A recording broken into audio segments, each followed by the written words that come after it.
I'm just sitting at the table thinking about me with my moccasins on and waiting. 토론하고 각자가 주장하고 반박하고 이런 걸 통해서 합리적인 결론에 도달하는데 근데 이 기회를 봉쇄하겠다는 거잖아요. I am the deep down clown. You better throw me a bone, 'cause I'll be making that sound when they let me alone with the pots and pans. 토론을 하게 되면 결국은 이게 싸움밖에 안 나와요. 국민의힘 경선 16번 했지만 그 토론 뭐 누가 많이 보셨나요? You got to give me a chance to invest this romance. So when I pick out my fur, I have a place I can go. 대선 후보의 토론을 둘러싼 여야 후보의 신경전이 팽팽합니다. 관련된 대선 현안과 관련된 이슈, 전재수 더불어민주당 의원, 성일종 국민의힘 의원과 이야기 나눠보겠습니다. 안녕하십니까? 네, 반갑습니다. 네. 일단 특검과 관련된 이야기부터 해봐야 될 것 같은데 어제 윤석열 후보가 대장동을 처음으로 직접 방문한 거죠, 의원님? 예, 그렇습니다. 네, 이유가 있을까요? 대장동이야말로 국가 지도자가 되겠다고 하는 분이 단군 이래 최대의 치적 사업이라고 안 했나요? 네. 그런데 정말 기본적인 질문이 있습니다. 자기가 데리고 있던 핵심의 측근들, 그리고 그 대장동 사업의 핵심의 키맨, 그리고 팀장이 죽어나가는데 여기 조문조차도 안 가고 있거든요. 그런데 단군 이래 최대의 치력 사업이고 가장 본인이 자랑하는 사업인데 어째 여기에 이분들이 극단적인 선택을 하냐는 거지요. 상 받을 일이라고 했는데 상 받을 사람들이 세상을 뜨고 있다고 하는 것은 어마어마한 심각한 문제가 있는 거 아닌가요? 야당이 묻는, 국민이 묻는 이 기본적인 물음에 민주당 후보인 이재명 후보는 답해야 합니다. 본인의 최대의 치적 사업에 사람들이 죽어가고 4명이 구속되고 그랬거든요. 그러면 이거는 분명 최대 치적 사업이 아니고 최대의 부패 사업이거나 문제 있는 사업이에요. 이 기초적인 질문에 왜 이재명 후보는 침묵하는가?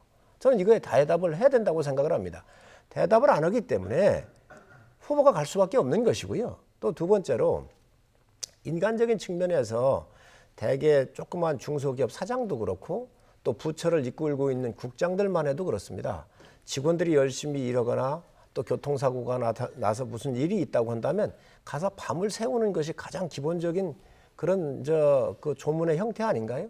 자기가 이렇게 최고의 치적 사업에 있어서 후보가 조문조차 하지 않는 것에 대해서 국민이 굉장히 의아해하고 있습니다. 이거에 대해서 저는 이재명 후보가 답을 해야 한다고 생각을 합니다. 그래서 특검을 하자 이런 게 국민의 입장인 건가요? 특검은 뭐 당연한 것이고요. 네. 특검도 거부를 하고 있는데 전 의원님 말씀 주시고 난 다음에 특검 얘기를 제가 또 하겠습니다. 네. 원론적으로 민주당도 특검은 하자는데 동의를 하고 있는 거지 않습니까? 두말할 필요 없이 네. 뭐 동의를 하고 있고요.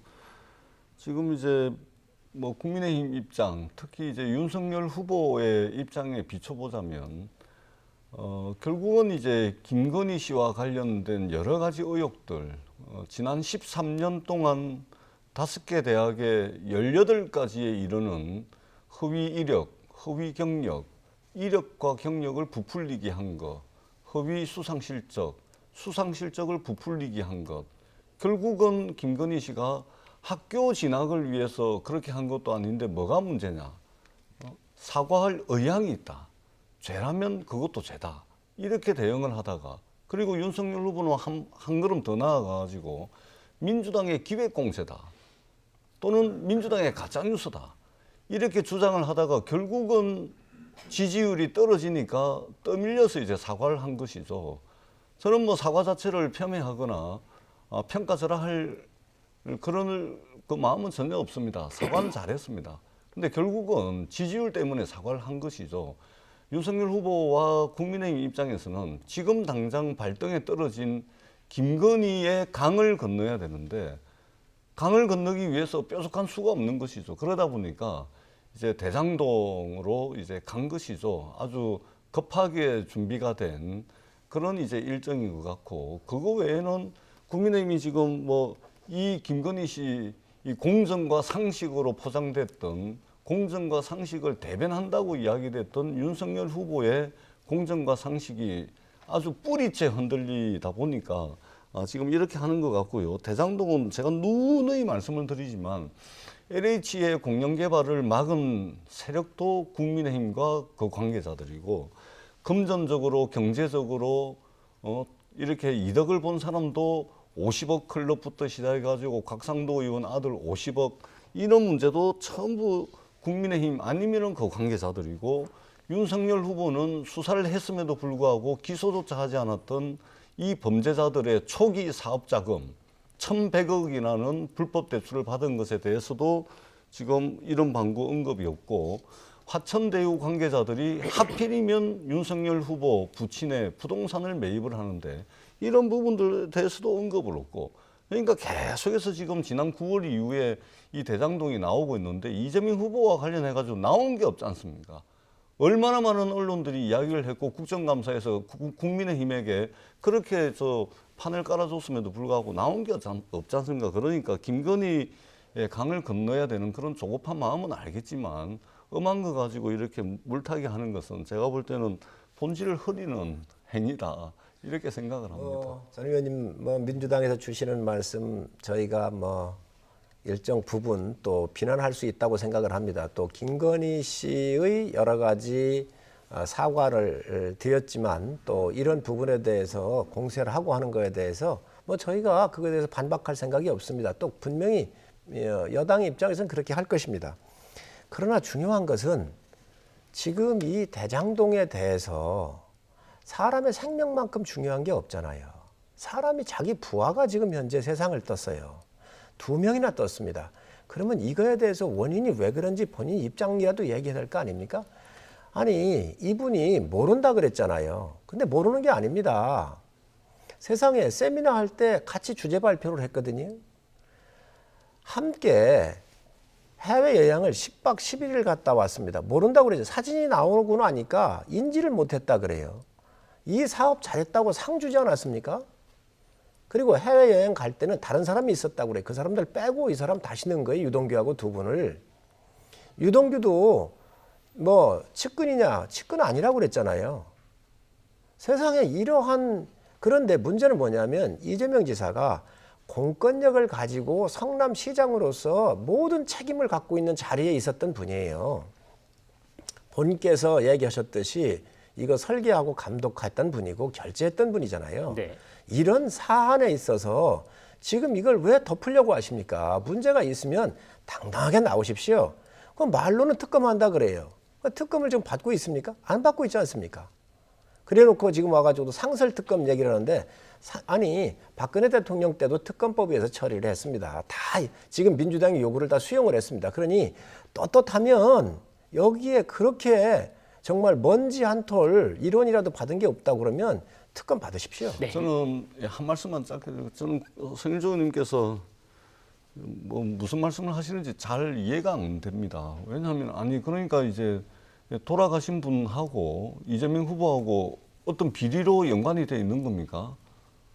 그러니까 지금 알고 모르고 이걸 비본질적인 거 가지고 기억날 수도 있고 안 날 수도 있겠죠. 근데 비본질적인 거 가지고 마치 무슨 비리가 있는 것처럼, 그다음에 당당하면 나오시라 그랬는데 저희 민주당에서 이재명 후보가 경기도지사 신분을 가지고 국정감사에 안 나갔으면 하는 바람을 가지고 있었는데, 경기도지사직을 가지고 국정감사장에 무려 2개의 상임위에 걸쳐서 이 대장동과 관련해 가지고 판을 다 깔아드렸지 않습니까? 국정감사 다 했지 않습니까? 그리고 특검요 당연히 해야죠. 그런데 지금 여야 원내 수석들 간에 협상이 진행이 되고 있는데 국민의힘은 특검이 지금 안 되는 이유는 핵심적인 건 이겁니다. 그러니까 특별 검사를 임명을 해야 되는데 국민의힘에서는 국민의힘이 추천하는 특별 검사로 해야 된다. 지금 이겁니다. 지금 국민의힘이 특검 법안을 국회 법사위에 제출을 해놨는데 여기에는 이 범죄자들의 초기 사업자금 부산저축은행에서 1,100억을 받아가지고 그 돈을 가지고 대장동 부지 3분의 1을 매입을 했던 계약금을 주고 이 부분이 빠져 있어요. 초기 이 범죄자들의 초기 사업자금, 그 다음에 윤석열 후보의 아버지 부동산을 화천대유 관계자가 샀지 않습니까? 그 많고 많은 집 중에 이 내용도 빠져 있습니다. 그러니까 국민의힘에서 특별검사를 임명을 해야 된다고 주장을 하니까 민주당 입장에서는 그것을 선택받기가 어려운 거죠. 그리고 제출한 특검 법안에도 윤석열 후보와 관련된 것은 쏙 빼놨습니다. 그러니까 합의가 안 되고 있는 것이고요. 여야 수석들 사이에 그러면 민주당이 추천하는 특검도 국민의힘이 받을 수가 없을 겁니다. 그러면은 제3의 방법이 뭐가 있는지 이 부분은 수석들 사이에 지금 그 협상을 진행을 하고 있는 것으로 알고 있습니다. 그래서 특검은 여야 수석들, 여야 협상 대표들에게 좀 맡기고 토론에 네. 나오셔가지고 하시면 됩니다. 특검 안 받으면 토론회 안 하겠다. 요즘은요, 초등학생들에게도 토론회는 권장을 하고 있는 일입니다. 네. 초등학생들도 토론을 하고 있는 겁니다. 대선 후보가 토론을 안 하겠다는 것은, 그리고 조건을 달고서 안 하겠다는 것은 초등학생들보다도 못한 처사다. 네. 이렇게 말씀을 알겠습니다. 드리지 않을 수가 네. 없습니다. 넘어갔는데요. 네. 일단 지금 주제가 지금 또 넘어갔는데 국정감사하면서 판을 깔아줬다고 그러는데 국민들 다 알고 있습니다. 국정감사할 때 자료 내놨습니까? 자료 내놨습니까? 다 내놨죠. 야당이 할 수 있도록 해줬습니까? 다 내놨습니다. 아니 국정감사라고 하는 것은 정기적으로 국회가 10월 달에 하는 것입니다. 여기에서 여당이 방해하고 본인이 동의 안 하고 자료를 안 주는데 이게 제대로 나올 수 있겠습니까? 자료 전부 제출되었습니다. 다 알고 있는 모두 내용을 그렇게 그 하시고 주제 정해진 곳에서 좀 그다음에 말씀 또 부탁드릴게요. 저 부산저축은행 얘기는 다 포함합시다. 아버지 뭐 샀다고 얘기를 하는데 법안에서 다 포함해서 왜 뺐습니까? 넣으시면 됩니다. 법안에서 왜 넣으세요. 빼고 발의를 하시는 거예요? 넣으세요. 걱정하시지 말고 후보께서 이런 거 다 포함해서 뭐든 좋으니 다 넣으라고 얘기를 하셨으니까 네. 이걸 가지고 얘기해서는 안 되고 지금 토론회를 얘기를 하는데 아니 윤 후보가 언제 토론회를 반대합니까? 그동안 안 나오지 자, 않습니까? 아니 전 의원님 그 그동안 정확하게 안 아셔야 나오고 돼요. 있습니다, 지금. 저 윤 후보는 이미 18번의 토론회를 거쳐서 국민들이 다 봤습니다.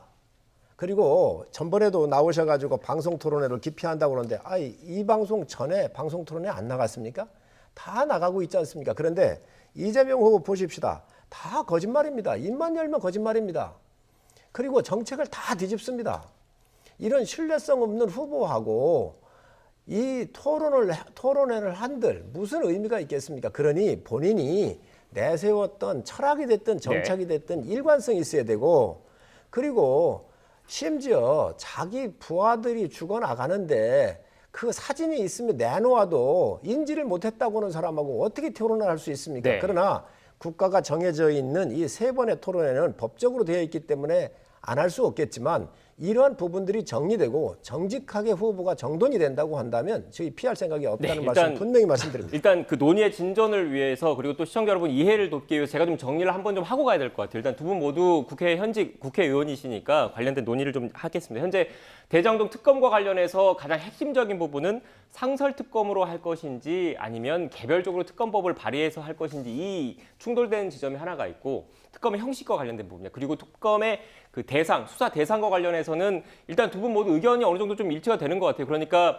대장동 관련된 민간의 과도한 초과 이익과 관련된 부분과 더불어서 이 불법 대출과 관련해서 초기 종잣돈으로 사용됐다는 의혹이 불거진 불법 대출 관련된 수사 부분도 포함하자는데 지금 일단 윤석열 후보도 동의를 하고 계신다는 그렇습니다. 부분이에요. 그렇다면 그렇습니다. 결국 상설특검인지 아니면 개별특검인지 이걸 놓고 가장 충돌되는 지점인데 제가 좀 설명을 드리면 이 상설특검이라는 게 제가 지금 법을 좀 보고 있는데 특별검사의 임명 등에 관한 법률을 보면 특별검사 후보 추천위원회가 있는데 7명입니다. 근데 7명의 법무부 차관, 법원행정처 차장, 대한변호사협회장 그리고 국회에서 추천한 4명이 들어가는데 지금 국민의힘 입장에서는 이 상설특검으로 할 경우에는 여당의 입김이 좀 더 많이 들어갈 수밖에 없어서 좀 불공정하다. 이것 때문에 지금 반대를 하고 계신 겁니까? 그렇습니다. 공수처장 뽑는 거하고 똑같습니다. 그런데 늘 제가 여러 차례 말씀드린 이렇게 자신 있는 프로젝트 정말로 유능하고 일 잘하는 시장이 만들어 놓은 정말 단군 이래의 최대의 지적 사업이라고 그러면 야당이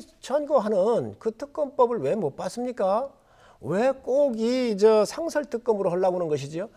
박근혜 대통령 할 때도 박영수 특검을 지금 민주당이 추천을 했고요. 특검법에 의해서 상설 특검이 아닌 특검법에서 의해서 박영수 특검도 임명을 했고 다 수사할 수 있도록 해줬습니다.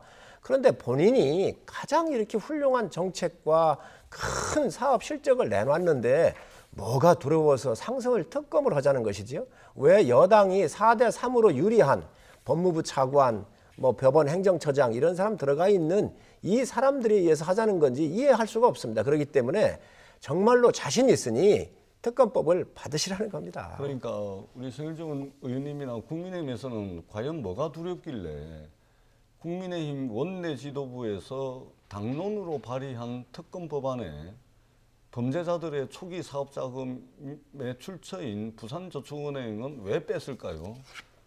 그리고 정말 100만 분의 1 그런 확률로 윤석열 후보 부친의 부동산을 화천대유 관계자가 매입을 했는데 그 내용은 뭐가 불안해서 특검법에서 뺐을까요? 그러니까 그런 것들 다 빼놓고 지금 윤석열 후보와 관련된 의혹들을 다 빼놓고 특검을 하자 그러니까 진정성이 느껴지지 않는 것이죠. 그리고 뿐만 아니라 법안에도 그 내용들 다 빼놓고 특검을 국민의힘이 추천하는 사람으로 특검을 임명하겠다. 수사 대상과 수사 범위도 윤석열 후보는 다 제외해놓고 특검도 국민의힘이 임명하는 사람으로 하겠다. 이러니 협상이 안 되는 것이죠. 그러니까 특검을 추천하는 방법은 여러 가지 아이디어가 있을 수가 있습니다. 국민의힘이 민주당을 믿지 못하고 민주당이 국민의힘을 믿지 못하면 제3의 안이 있을 수 있을 거라고 저는 봅니다. 네. 기왕에 윤석열 후보가 부산저축은행과 윤석열 후보 부친 부동산 매입에 대해서도 하겠다라고 하니까 그 수사 대상과 범위를 넣고서 그러면은 특검을 서로가 합의할 수 있는 사람으로 하면은 저는 충분히 가능하다고 봅니다. 그러한 협상을 하면 되고 그건 그거대로 하고 특검을 받으면 토론하겠다. 아니 장난치는 건가요? 국민들에게 알 권리를 제공해 줘야 되는 것은 대선 후보의 의무입니다. 18번 토론을 하셨다고 하는데 그것은 국민의힘의 대선 후보가 되기 위한 과정에서 있었던 토론회죠. 지금 토론회는요, 대통령이 되기 위해서 국민들께 서로 비교 검토가 가능하도록 서로 비교를 할 수 있도록 누가 더 나라를 잘 이끌 수 있을 것인지를 놓고서 토론을 하는 겁니다. 당내 경선 토론이 아니라는 말씀을 드리고 네. 초등학생들도 토론합니다. 대한민국의 대통령 후보가 되려고 하는 사람이 이런저런 핑계를 대면서 토론을 지금 하지 않는다라고 하는데 말 바꾸기 이야기를 하는데요. 그 말 바꾸기도 토론에 나오셔가지고 국민들 보는 앞에서 말씀을 하십시오. 네. 그러면 국민들이 판단을 하겠죠. 네, 의원님 벌써 시간이 좀 많이 지나서 좀 속도감 있게 좀 진행을 해보겠습니다. 자연스럽게 토론 관련된 이야기를 해주셨는데 앞서 방송기자클럽 그 토론에 윤석열 후보가 관련된 질문에 대해서 이렇게 답변을 했습니다. 답변을 듣고 성 의원님 대답 이어가겠습니다.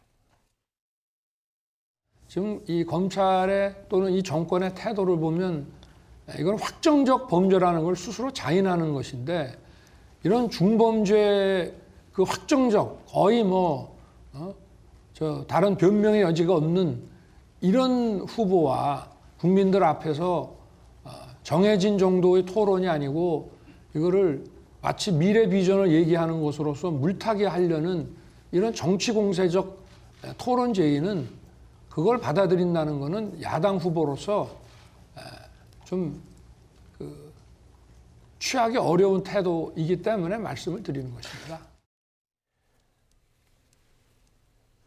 네, 조금 전 윤석열 후보의 발언을 지금 저희가 직접 전해드렸는데 제 질문을 두 개를 모아서 성 의원님께 드릴게요. 앞서 전 의원님께서 그 토론, 그 특검, 대장동 관련 특검 대상과 관련해서 윤석열 후보 관련된 의혹도 지금 넣으면 되지 않느냐 이런 말씀을 하셨는데 앞서 성 의원님께서 넣겠다, 넣을 수 있다라고 말씀을 해주셨다는 점 참고로 좀 말씀을 드리고 이 토론과 관련해서 지금 윤석열 후보가 정치 공세에는 응하지 않겠다. 정치 공세라는 취지의 지금 그 답변을 했거든요. 어떻게 보십니까? 두 가지 말씀드리죠. 부산저축은행이 불법 대출, 대장동에 불법으로 대출해줘가지고 이게 시드머니가 됐다고 얘기하는데 전 의원님 정확하게 아시길 바랍니다. 부산저축은행 먼저 2012년도인가요? 조사할 때는 120개의 불법 있지 않은 불법의 유령 회사를 만들어가지고 여기다가 대출해 줬었기 때문에 그거가 조사를 한 거예요. 그런데 당시에 이 대장동에 이 대출했던 것은 일반 대출이었을 거예요. 그래서 이것도 좋다. 그러니 다 포함해라고 이미 후보가 얘기를 한 사항입니다. 그렇기 때문에 이거는 뭐 지금 비난의 대상이 아니고요. 논쟁의 대상이 아니고요. 아버님 뭐 연희동에 집 사줬다고 하는데 그것도 다 넣으십시오. 아니 특검법 협상할 때 여당이 요구하면 되는 겁니다. 그거 다 받을 수 있으니까 걱정하지 마시고 다 넣으시라는 말씀 드립니다. 토론을 자꾸 얘기를 하시는데 아니 저는 그렇습니다. 토론에 국민들이 다 판단하고 계십니다. 오늘 방송 기자 클럽에서 토론회를 하셨는데 기자분들은 그럼 정책적인 거 안 묻습니까? 이재명 후보의 질문보다 더 예리하지 않습니까?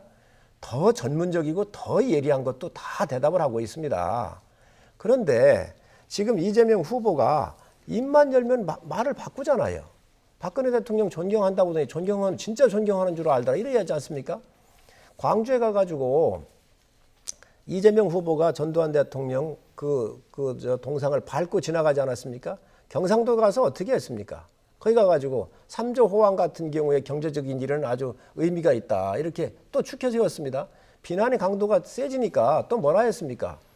또 그거 자기가 잘못했다고 그랬거든요. 정책뿐만 아니고 언행 모든 것들이 일관성이 없는 거예요. 일관성이 없는 사람하고 토론하기가 정말 어렵습니다. 정책이라고 하는 것도 민주당의 분명한 정책, 또 국민의힘의 분명한 정책을 놓고 국민들한테 판단을 구하는 겁니다. 오늘 아침에 한 얘기가 틀리고 저녁에 하는 얘기가 틀린데 도대체 이거를 어떻게 지금 이런 후보하고 토론을 하자는 겁니까? 그래서 이러한 부분을 정리를 하자는 겁니다. 두 번째, 대장동이라고 하는 거는 정말로 중요한 의미가 있습니다.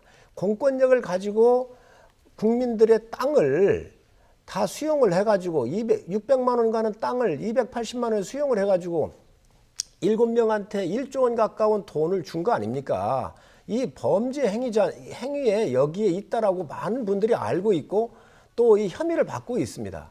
그런데 이러한 거에 대해서 해명 한 번 아니하고 자기 부하가 죽어나가는데 문상 한 번 안 가는 후보하고 과연 토론을 하는 게 과연 받아들일 수 있을까요? 저는 이런 부분부터 먼저 정리하는 게 맞다고 생각을 합니다. 네. 자, 부산저축은행은 제가 특별히 좀 강조를 하는데요.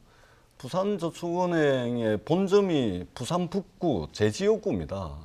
제지역구고요. 그래서 저는 이 부산저축은행 문제를 너무나 잘 알고 있습니다. 그리고 이 부산저축은행이 파산을 하면서 여기에 담은 0.5% 이자 더 받으려고 여기에 예금을 넣었던 3만 8천 명의 부산 시민들이 지금도 6천억 원이 넘는 돈을 못 받고 있습니다. 10년이 더 지났음에도 불구하고 3만 8천 명의 피해자들이 피눈물을 흘리고 있는 겁니다. 뻔히 불법 대출인 거 알면서 수사를 했으면서 기소를 안 한 겁니다. 그런 의혹들이 계속해서 나오고 있지 않습니까? 그렇기 때문에 제 지역구에 있는 분들이고 이 3만 8천 명이 지금도 6천억에 달하는 돈을 못 받고 있기 때문에 제가 더 강조를 드리는 거고요. 그 다음에 토론회는요, 우리 성일종 의원님 국민의힘 윤석열 후보를 쉴드를 치고 좀 보호를 해야 되는 그런 입장은 이해를 합니다만 그러한 토론회를 하지 않겠다라고 그 명분으로 내세우는 그것들이 아마 스스로 생각을 하셔도 참 남루하다. 이 좀 너덜너덜한 이야기다. 이렇게 아마 속으로는 생각을 하실 것 같아요. 네. 대한민국 국민 대다수가 토론회를 더 많이 해야 된다는 주장입니다. 그리고 말을 바꾼다, 철회를 한다, 일관성이 없다. 아니 토론회 나오셔가지고 이재명 후보의 그런 모습을 국민들에게 보여주십시오. 그러면 국민들이 판단을 하겠죠. 윤석열 후보 지지율 올라가겠죠. 그것조차도 토론회에서 밝히면 되는 겁니다. 왜 당신 말을 맨날 바꾸냐? 왜 당신 일관성이 없냐?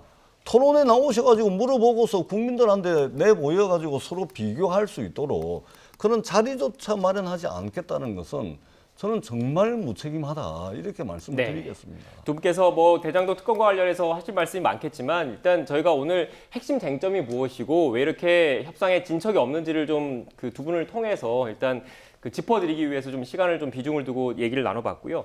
지금 시간 관계상 정책 관련된 이야기도 좀 해봐야 될 것 같습니다. 일단 지금 이재명 후보 그리고 윤석열 후보 모두 국민들이 관심을 갖고 있는 정책에 대해서 조금씩 이렇게 관련된 내용을 발표를 하고 있는데 녹취를 듣고 오겠습니다. 근데 이게 이제 종부세가 부과가 됐잖아요. 이제 압박을 했는데 그럼 옆으로 튀어나가야 되잖아요. 이걸 지금 중과로 막혀있는 상태입니다. 아, 튀어나가려는 저는 이거를 기회를. 잠깐 한번 터주자. 근데 그냥 터주면 또 도덕적 해인이 뭐니 하니까 네. 저 슬라이딩 방식으로 하자. 어떻게 해요? 빨리 나갈수록 많이 주는 걸로. 아니, 제가 정책을 이런 식으로 만들거든요. 먼저 개인 투자자에 대한 세제 지원을 강화하겠습니다. 주식 양도소득세 대상이 확대되면 증권거래세는 폐지하겠습니다. 현재 보유기간에 관계없이 일률적으로 적용하게 되어 있는 주식 양도소득세율을 장기 투자자에 대해서는 우대세율을 적용하여 낮추겠습니다. 네, 전 의원님께서 뭐 말씀을 하셨기 때문에 이번에 성 의원님께 먼저 질문을 드릴게요. 윤석열 후보의 정책 그러니까 주식 거래세와 양도소득세를 둘 다 부과를 하면 이중과세 논란이 있으니까 좀 부담을 덜어주겠다 이런 취지라고 보면 되겠습니까? 네, 그렇습니다. 지금까지는 거래세만 내고 주식을 통해서 얻는 이득에 대해서는 세금이 없었잖아요. 네. 그런데 이제 그 주식을 통해서 이득이 발생하면 일정 금액부터는 양도 차익에 대한 그렇죠. 세금을 걷겠다는 거잖아요. 그러니까 거래세 같은 경우는 좀 우리가 이중과세 문제가 있으니까 이 부분은 우리가 없애도 되겠다라고 하는 게 저희 후보 생각이고요. 그다음에 이재명 후보께서 늘 얘기하셨던 게 불로소득을 100% 환수해야 한다 그랬거든요. 8월에도 그 말씀을 하셨습니다. 계속 해왔습니다. 지금 표가 급하니까 지금 부동산 정책 실패에 의해서 굉장히 많은 혼란이 있잖아요. 그러니까 지금 또 와가지고 뭐 종부세에서부터 양도세에서부터 모든 걸 지금 또 하겠다고 다 뒤집고 있지 않습니까? 민주당은 또 여기에 반대하는 의원들이 많아요. 그렇기 때문에 도대체 후보가 이렇게 오락가락하면 8월에 한 이야기입니다. 지금 12월입니다. 매일 바뀝니다. 이 신뢰를 어떻게 할 겁니다. 어떻게 할 겁니까? 세제야말로 대한민국의 곳간을 채우는 가장 기둥 중에 기둥입니다. 이 기둥조차도 흔들리고 있는데 도대체 진심이 뭔지 국민들이 혼란스럽습니다. 네, 윤석열 후보 공약 홍보하면서 자연스럽게 또 공격을 해주셨는데 어떻습니까? 일단 주식 양도소득세는 이제 2023년부터 부과를 하게 되죠. 근데 이거는 개인 투자자들이 크게 걱정을 안 해도 됩니다. 왜냐하면 양도 차익이 5천만 원 이상부터입니다. 네. 5천만 원 그러니까 주식 해가지고 5천만 원 번 분들한테는 전부 공제가 됩니다. 그러니까 5천만 원 이상 번 분들에 대해서 이게 양도 차익이 매저 부과가 되는 것이기 때문에 일반적인 이제 개인 투자자들 중에 이게 과세 대상이 될 가능성은 그렇게 많지가 않겠죠. 그런 측면이 있다는 것을 말씀을 드리고 뿐만 아니라 지금 자꾸만 정책을 가지고 말을 바꾼다 이렇게 말씀을 하시는데 정책의 본질을 저희들이 한번 생각을 해봅시다. 일관된 정책이라 그래서 망고불변의 정책이라는 것은 없습니다. 정책이라는 것은 현실의 변화에 따라서 정책도 변하는 것이죠. 지금 8월 달에 이야기하고 12월 달에 이야기가 틀려졌다고 말씀을 하시는데요. 지금 부동산 시장이 11월 말부터 시작을 해가지고 각 단지별로 또 이제 자치구별로 또 이제 중소도시별로 해가지고 부동산 가격이 좀 떨어지는 움직임이 12월 정도부터 나타났습니다. 8월 달에는 이런 변화가 없었죠. 그러니까 양도소득세를 일시적으로 유예를 하겠다는 것은 부동산이 대세 상승기에는 양도소득세를 유예해줘봤자 이 매물이 시장에 나오지를 않습니다. 그런데 지금은 부동산 가격이 하향 안정화되는 시점에서는 현실이 변화된 것이죠. 그때 양도소득세를 일정 기간 내에 유예를 해주게 되면 시장에 매물이 나오는 겁니다. 현실이 변했는데 정책이 안 변한다 하는 것은 그것은 말이 안 되는 것이죠. 정책이라는 것은 현실의 변화를 충분히 반영을 해야 된다. 망고불변이라는 정책은 이 세상에 존재하지 않는다. 이 말씀을 드리는 겁니다. 전 의원님 말씀에 정책이 변할 수 있다라고 하는 말에는 100% 동일합니다.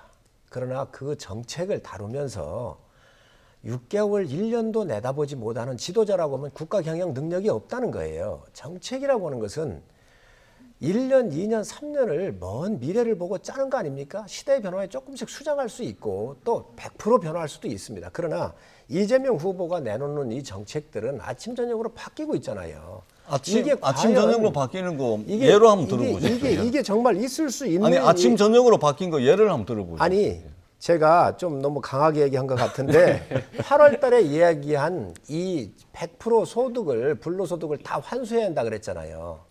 자, 그런데 이재명 후보의 말을 보면 정말로 아침에 한 얘기 저녁에 많이 바뀌고 있습니다. 아까도 얘기를 했지만 늘 이렇게 바뀌고 있는데 이 정책이라고 하는 것은 6개월도 아니고 1년도 아니고 8월 달에 얘기했던 것을 그 당시 후보 아니었습니까?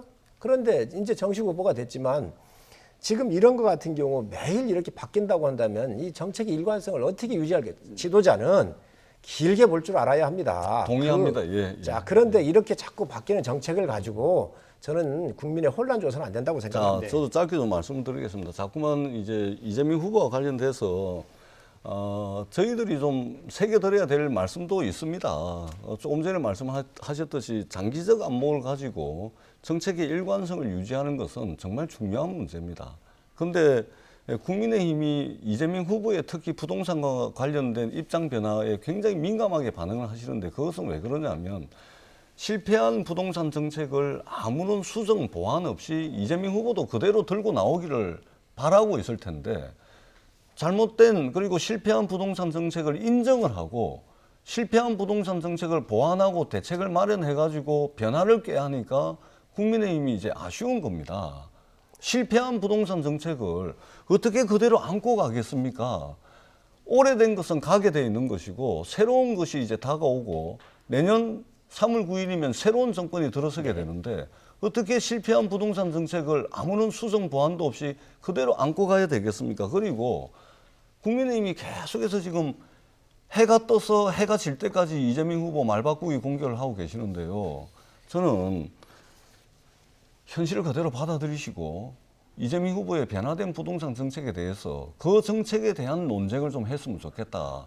그 변화된 정책에 대한 논쟁이 아니고 자꾸만 쓸데없이 말 바꾸기 한다. 철회한다. 이렇게 말씀을 하시면 제가 1분만 논쟁이 토론이 안 되는 겁니다. 1분만 말씀을 드리도록 하겠습니다. 지금 이 세제만 가지고 이재명 후보가 말을 바꿨다고 한다면 긍정적이고 좋은 일이고요. 또 저희 국민의힘에서 계속 요구했던 상황이기 때문에 시장의 이러한 사항에 대해서 인지하고 있는 거에 대해서 긍정적으로 평가를 합니다. 그러나 이재명 후보는 국토보유세, 기본소득, 지금 재난지원금 한두 가지가 아니지 않습니까? 모든 것을 지금 표만 대면 이 포퓰리즘에 입각해가지고 뒤집고 있는데 이거에 대해서 야당의 공격이 야당이 묻는 게 국민이 묻는 게 잘못됐습니까? 저는 이 세제만 가지고 얘기하는 게 아니고요. 이걸 비롯해서 너무도 많은 국가의 백년지 대계의 큰 정책들을 정말 순식간에 뒤집고 있다. 이러니 이 후보에 대해서 신뢰를 줄 수 있는가? 네. 국민이 묻고 있는 것이고 야당이 지금 국민을 대변해서 질문을 던지는 겁니다. 10초만 말씀드리겠습니다. 네, 알겠습니다. 이재명 후보께서 국민들께 소구력이 있는, 국민들께 호소력이 있는 정책을 제시를 하시니까 국민의힘이 되게 민감하게 반응하는 것 같습니다. 좋습니다. 그것조차도 네. 토론회에서 대선 후보가 토론을 해가지고 국민들께서 서로 비교할 수 있도록 그런 자리를 꼭 만들어 주십사 하는 말씀을 마지막으로 드리도록 하겠습니다. 네. 토론에 나올 준비를 잘 하시고 나오시기 마무리 해주셔야 바랍니다. 될 것 같은데요. 네. 일단 그 시간이 다 돼가지고 마무리 좀 해주셔야 될 것 같고 일단 10초 지켜주셨으니까 더 하실 말씀 안 하셔도 되겠죠. 알겠습니다. 지금까지 전재수 더불어민주당 의원 그리고 성일종 국민의힘 의원과 함께 전국 현안에 대한 이야기 나눴습니다. 오늘 말씀 고맙습니다. 네, 감사합니다.